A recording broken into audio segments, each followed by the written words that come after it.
হিসেবে বিএনপিকে উনি তৈরি করলেন, যে বিএনপি হাঁটে হাঁটি পা পা করে জনগণ বারবার ভোটের মাধ্যমে এই দলকে ক্ষমতা অধিষ্ঠিত করেছে, রাষ্ট্র পরিচালনায় দায়িত্ব দিয়েছে।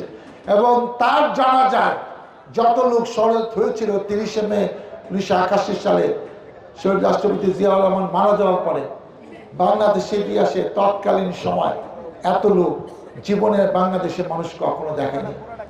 1984 থেকে 2025 41 বছর এই দলকে নেতৃত্ব দিয়েছে আমাদের এই নেত্রী, যিনি 30শে ডিসেম্বর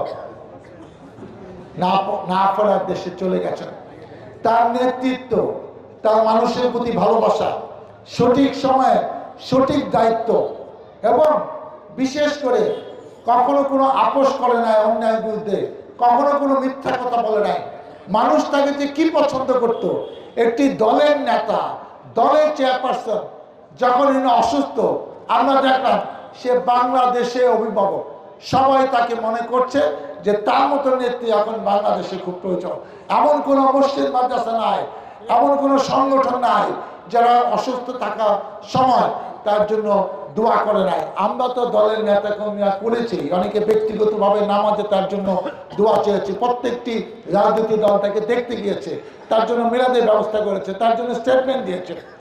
এবং সর্বশেষ দৃষ্টান্ত দেখলাম যে 31 ডিসেম্বর তার জানাজাতে পৃথিবীর ইতিহাসে কোনো মুসলমান নেতা নেত্রী জানাজাতে 50 লক্ষ না 70 লক্ষ না 1 কোটি লোক জড়ো হয়েছে, এটা কেউ বলতে পারে না।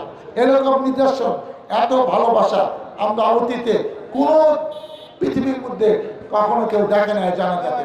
এতে প্রমাণ করে যে উনি একজন সত্যিকারের দেশপ্রেমিক এবং মানুষের কল্যাণের জন্য উনি জীবন উৎসর্গ করেছেন, দলের জন্য, দেশের জন্য, মানুষের জন্য। অতএব সেই দলে একজন কর্মী এসে এই নেত্রী আমাকে 96-এ মনোনয়ন দিয়েছিল, 2001 সালে দিয়েছিল। আমি পরপর আপনাদের ভোটে 2 বার সংসদ সদস্য হয়েছি, তারপরেও আমি নমিনেশন পেয়েছি। এইবার আমি 5ম বারের মতো ইলেকশনে দাঁড়িয়ে আছি। আমি আপনাদের কাছে দোয়া চাই, সহযোগিতা চাই, সমর্থন চাই।